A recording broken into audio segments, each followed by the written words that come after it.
Dear students, आज से हम स्टार्ट करेंगे आंट एस्टर रिएक्शन।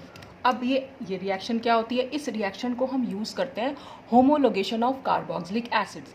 होमोलोगेशन का अब क्या मतलब होता है कि अगर हम कोई कार्बोक्सिलिक एसिड ऐसा लें जिसमें खाली 2 कार्बन हो, तो फिर उसका जो प्रोडक्ट बनेगा उसको हम 3 कार्बन वाले एसिड में चेंज कर सकें, या अगर हम 3 कार्बन वाला एसिड ले रहे हैं तो उसे हम 4 कार्बन वाले एसिड में चेंज कर सकें, यानी कि उसमें एक CH2 ग्रुप को इंक्रीज कर सकें, तो वो कहलाता है होमोलोगेशन। और जैसे ही जो लोअर मेंबर होता है और उससे जो प्रोडक्ट बनता है उसको हम कहते हैं कि वो उस लोअर मेंबर का हायर होमोलोगी बना है। तो होमोलोगी का मतलब होता है कि जो भी हमने यहाँ पर रिएक्टेंट लिया हुआ था एसिड, जैसे यहाँ पर एसिड की रिएक्शन मेन दिखा रहे हैं हम, तो एसिड का हायर होमोलोगी क्या हो जाएगा कि अगर यहाँ पर 1 कार्बन वाला या 2 कार्बन वाला है तो 2 कार्बन से 3 कार्बन वाला एसिड बनना, 3 कार्बन से 4 कार्बन वाला एसिड बनना, मतलब 1 कार्बन नंबर का इंक्रीज हो जाना, या हम ये कह सकते हैं कि मिथाइलिन ग्रुप का वहाँ पर इंक्रीज हो जाना।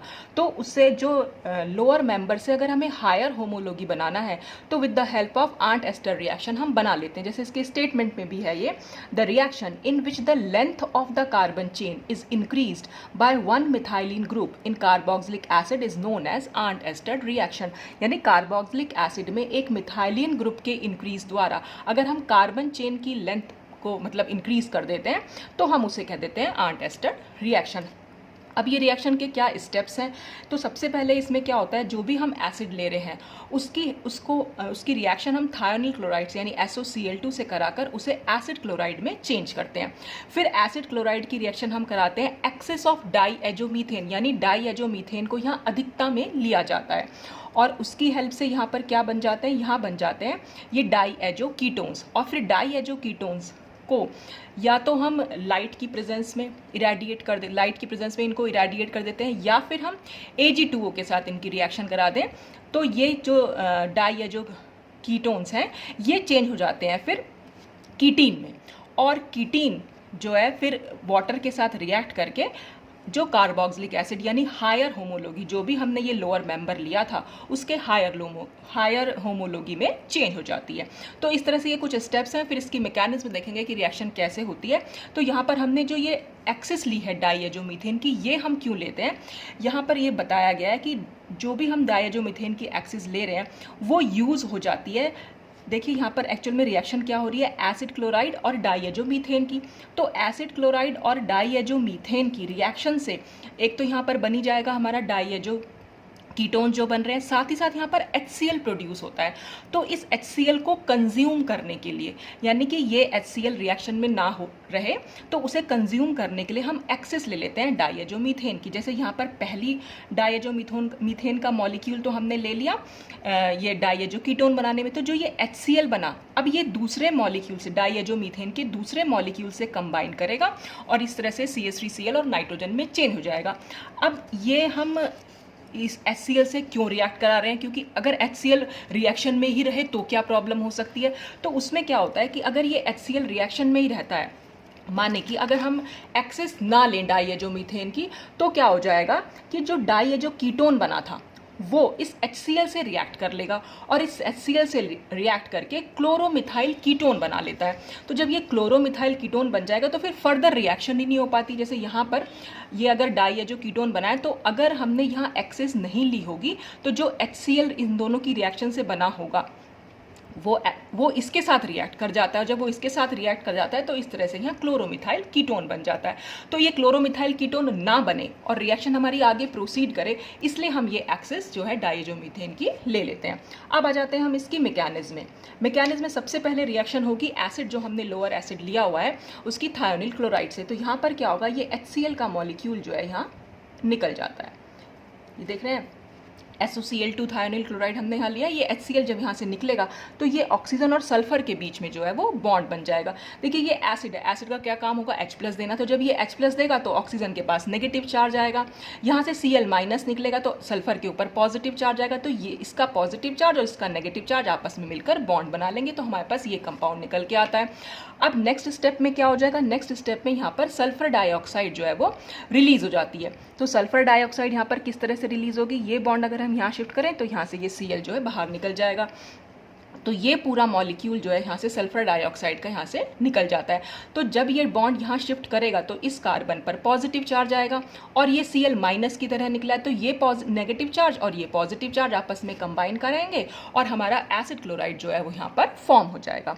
अब इससे नेक्स्ट स्टेप में क्या होगा, अब क्योंकि ये कार्बोनिल क्लोराइड जो भी हमारा ये एसिड क्लोराइड बना है इसमें कार्बोनिल ग्रुप प्रेजेंट है, और नेक्स्ट स्टेप में हमने डाइएजो मीथेन ले रखा है। डाइएजो मीथेन को हम किस तरह से दिखा सकते हैं, इस तरह से, और डाइएजो मीथेन एक न्यूक्लियोफाइल की तरह भी काम करता है, और क्योंकि इस कंपाउंड में एसिड क्लोराइड में कार्बोनिल ग्रुप प्रेजेंट है, तो जब भी कभी कार्बोनिल ग्रुप प्रेजेंट होता है और रिएक्शन में कोई न्यूक्लियोफाइल प्रेजेंट होता है तो जनरली न्यूक्लियोफिलिक एडिशन रिएक्शंस होती हैं।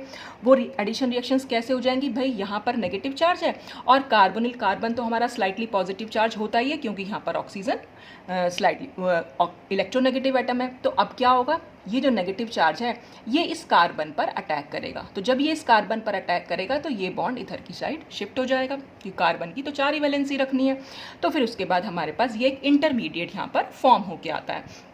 अब ये इंटरमीडिएट में क्या होगा, ये बॉन्ड जो है हमारा फिर से वापस आएगा, और जब ये वापस आएगा तो यहाँ से Cl जो है वो रिमूव हो जाएगा, यहाँ से Cl निकल जाता है और यहाँ से ये जो है H निकल जाता है। तो ये H और Cl आपस में मिलकर HCl बना लेंगे। तो जब यहाँ से H प्लस की फॉर्म में निकलेगा, तो जब H प्लस की फॉर्म में निकलेगा तो CH पे नेगेटिव चार्ज आएगा, तो ये CH का नेगेटिव चार्ज हमने यहाँ पर दिखाया। तो इस तरह से ये डाइएजो कीटोन जो है बन के आ जाएगा, और ये कंपाउंड रेजोनेंस स्टेबलाइज्ड होता है। अगर हम इस नेगेटिव चार्ज को यहाँ शिफ्ट कर दें तो ये ऑक्सीजन पर शिफ्ट हो जाएगा, तो हम इसकी रेजोनेटिंग फॉर्म दिखा सकते हैं। फिर हम इस तरह से देखें कि बॉन्ड वापस आया और यहाँ पर ये नेगेटिव चार्ज इस पर गया, और इस तरह से यहाँ जो है नाइट्रोजन जो है वो रिलीज हो जाती है। तो इस वाले स्टेप में यहाँ नाइट्रोजन जो है निकल के बाहर आ जाती है। कब, जब हम इस डाइएजो कीटोन को या तो लाइट में इरेडिएट करा दें या फिर हम Ag2O के साथ इसकी रिएक्शन करा दें। तो यहाँ से नाइट्रोजन गैस जब रिलीज होगी तो देखिए यहाँ पर हुआ क्या, एक्चुअल में इस पर नेगेटिव चार्ज आया है इस कार्बन पर, और जब यहाँ से ये बॉन्ड शिफ्ट हुआ है तो यानी कि इस पर एक पॉजिटिव चार्ज भी आ गया। तो एक नेगेटिव चार्ज है और एक पॉजिटिव चार्ज, तो पॉजिटिव और नेगेटिव आपस में स्टेबलाइज हो जाएंगे। स्टेबलाइज मतलब कैंसिल हो जाते हैं, एक दूसरे को न्यूट्रलाइज कर देते हैं।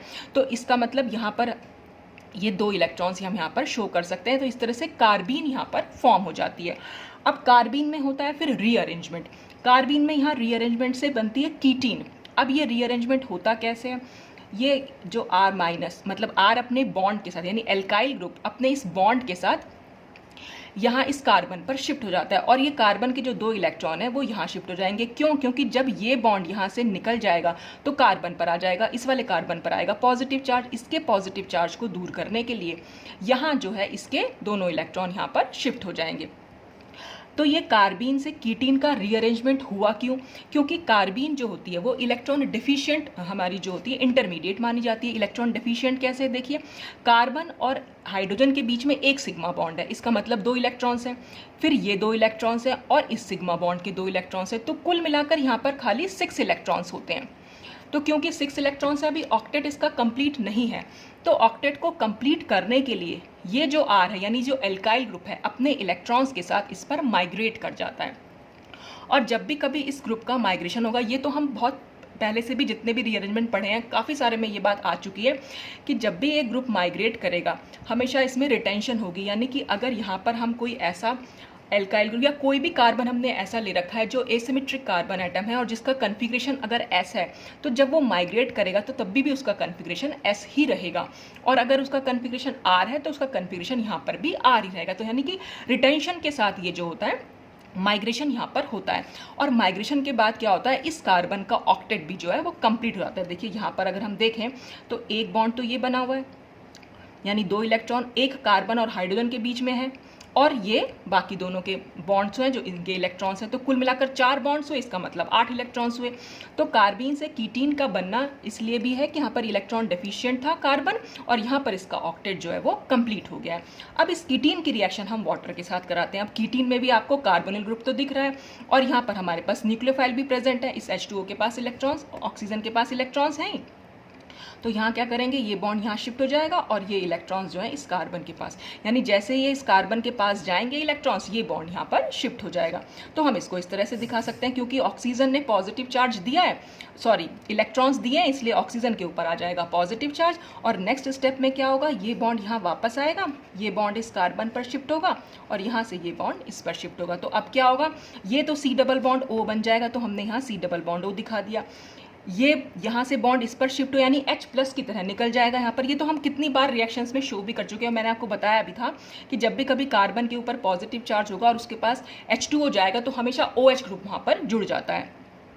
तो अब देखिए ये बॉन्ड यहाँ वापस मैंने बताया ये हो गया, और जब ये बॉन्ड यहाँ पर शिफ्ट करेगा तो इस पर आएगा नेगेटिव चार्ज, तो यहाँ से जो H प्लस निकला था वो इस नेगेटिव चार्ज के साथ जाकर जुड़ जाता है।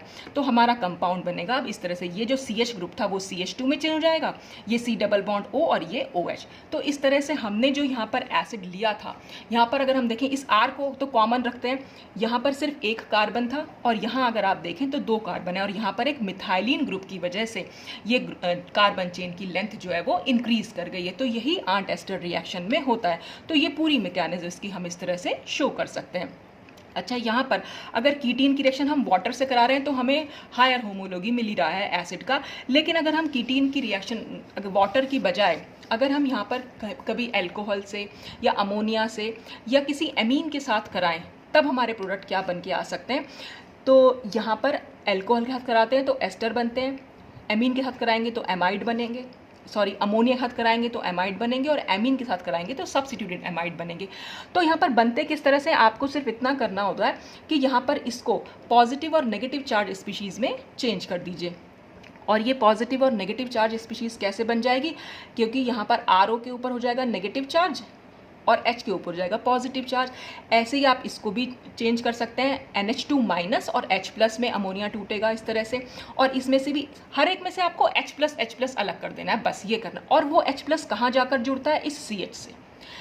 यहाँ CH से आपको यानी कि पॉजिटिव चार्ज स्पीशीज़ जोड़नी है, इसकी जो भी आपने यहाँ पर लिया हुआ है रिएजेंट, तो H प्लस यहाँ जोड़ देना, और बाकी का जो नेगेटिव चार्ज स्पीशीज़ बचेगी वो इस कार्बन से जोड़ देनी है। तो यही हमने यहाँ पर किया है। देखिए यहाँ पर क्या हुआ है, ये H प्लस को हमने जब इससे जोड़ा तो ये CH2 हो गया, और इस कार्बन से हमने OR डैश जोड़ दिया तो ये इस तरह से बन गया RCH2 C double bond O OR dash. ऐसे यहाँ पर H प्लस को हमने इस CH से जोड़ दिया तो ये तो CH2 हो गया, ये C double bond O as it is है, और इस C से जो बचा हुआ NH2 था वो हमने जोड़ दिया यहाँ पर। ऐसे यहाँ पर हुआ है, वो जो H प्लस गया वो CH2 तो बनेगा ही बनेगा, साथ में क्या बचेगा NH और R डैश, तो वो NH R डैश यहाँ पर हम दिखा सकते हैं। तो इस तरह से अगर हम वाटर ना भी लें और ये सब कुछ ले रहे हैं तो हम ये सारी चीज़ें भी यहाँ पर फॉर्म कर सकते हैं। अच्छा, इसमें एक चीज़ और थी कि जो ये पूरी मैकेनिज्म थी, इस मैकेनिज्म में जो ये कीटीन तक का फॉर्मेशन है इसको हम बोल देते हैं वुल्फ रीअरेंजमेंट। तो अगर कभी एग्जाम में ऐसे आ जाए कि वुल्फ रीअरेंजमेंट क्या होता है, तो सेम मैकेनिज्म यही रहती है, बस वो कीटीन तक का जो फॉर्मेशन है वो कहलाता है वुल्फ रीअरेंजमेंट। और अगर हम पूरा एसिड का होमोलॉगी हायर होमोलॉगी बना रहे हैं तो वो हो जाती है आंट एस्टर रिएक्शन। अच्छा, अब इस रिएक्शन की कुछ मेरिट्स यानी कि कुछ एडवांटेज यानी कि कुछ लाभ हैं, तो वो क्या है। एक तो जो हम higher homology normal conventional method से बनाते थे, जो कि हम आंट एस्टर रिएक्शन से ना बनाकर जो हम नॉर्मल मेथड्स यूज़ करते थे हायर होमोलॉगी के, उसके कंपैरिजन में इस रिएक्शन में बहुत कम स्टेप्स यूज़ होते हैं। और दूसरी चीज़, उन कन्वेंशनल मेथड्स में जो कि हम वो नॉर्मल मेथड्स यूज़ करते थे उनमें क्या होता था कि कुछ ड्रास्टिक रिडक्शन स्टेप्स इन्वॉल्व होते थे, जबकि इस वाली रिएक्शन में अगर हमने कोई रिड्यूसिंग ग्रुप ले भी रखा है, मतलब कोई रिड्यूसिबल ग्रुप, सॉरी रिड्यूसिंग नहीं रिड्यूसिबल ग्रुप अगर ले रखा है यानी कि जिसका रिडक्शन पॉसिबल है, तो वहाँ पर इस रिएक्शन में वो जो ग्रुप रहता है, जो रिड्यूसिबल ग्रुप हमने लिया हुआ है वो बिल्कुल अनअफेक्टेड रहता है, उस पर कोई फ़र्क नहीं पड़ता। तो इसमें क्या होगा कि हम जो वो हमारे रिडक्शन स्टेप्स है जो हम कन्वेंशनल मेथड में यूज़ करते थे, यहाँ पर हम वो करने से बच जाते हैं। तो इसलिए यहाँ पर जो भी हमने यहाँ रिड्यूसिबल ग्रुप लिया हुआ होगा तो उस पर कोई फर्क नहीं पड़ता। जैसे कि हम यहाँ एग्जाम्पल में देख भी सकते हैं, ये हमने लिया हुआ है ऑर्थो नाइट्रो बेंजोइल क्लोराइड, ठीक है। अब इसकी डाइएजो मीथेन से रिएक्शन कराएंगे तो देखिए रिएक्शन सिर्फ इतने पोर्शन पर हो रही है, ये बिल्कुल इंटैक्ट रह रहा है, इस पर कोई फर्क नहीं पड़ा। नाइट्रो ग्रुप आपको एज इट इज मिलेगा पूरा आगे तक, जबकि इसकी हायर होमोलॉगी ना बन जाए।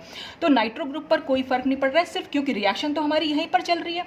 ये COCl की CH2NH2 से रिएक्शन कराएंगे तो वही डाइजो कीटोन बन जाएंगे, फिर हम Ag2O से रिएक्शन कराएंगे, फिर सेकेंड स्टेप में इसमें वाटर ऐड कर देंगे तो ये इसका हायर होमोलॉगी, जो ये हमने स्टार्टिंग में जो एसिड लिया हुआ होगा, जिसका हमने ये क्लोराइड लिया हुआ है, उसका यहाँ पर हायर होमोलॉगी जो है वो बनकर आ जाता है। तो ये इसके कुछ एडवांटेज हैं कि हम कन्वेंशनल मेथड के कंपैरिजन में अगर हम इसको यूज़ करें तो ज़्यादा फायदा रहता है। तो ये सब कुछ था आंट एस्टर रिएक्शन के बारे में। तो आज ये रिएक्शन यहीं पर खत्म होती है। अब हमारी लास्ट रिएक्शन MSc फाइनल के सिलेबस की लास्ट रिएक्शन बचती है नेबर रिएक्शन, बस उसको हम नेक्स्ट वीडियो में डिस्कस करेंगे। तो आज के लिए बस इतना ही। Thanks for watching.